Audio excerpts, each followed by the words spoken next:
Hey, I just wanted to show you a brief overview of some of the animation processes that I've had to do regarding the mobile game It's Ventures Chapter 1 Space Cadet Sven. First I started off doing something very simple and rough like this. It's very smooth for the size that I drew it, but there's no bounce, there's no life. I drew him about half an inch tall.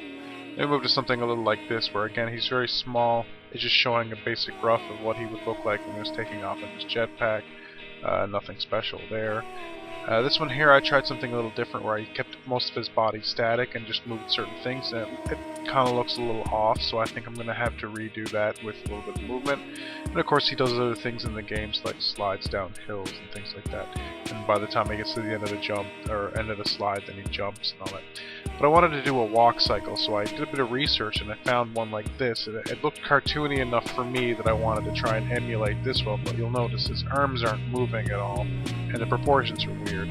So this is Sven doing that same motion, except with arms, obviously, but it seems a little jumpy, like there's not enough frames, so I tried to smooth it out a little bit, and when I colored it, I smoothed it a little bit and made it a little more clean.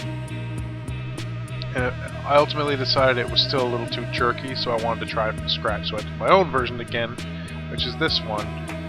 Did this one by hand without using any reference, and I find this one looked a lot better, so I said, okay, I'll try and do a full version of Sven with that one. And there he is.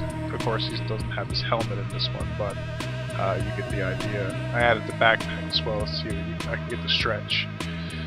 And of course, you got basic ones like this, him just standing there and blinking, and you know, it's rough, but I kind of like the whole hand drop feel, and I think that this is going to be a really cool project. When I've got more to show you, I will, I'll add it to the video, and but until then, thanks for listening.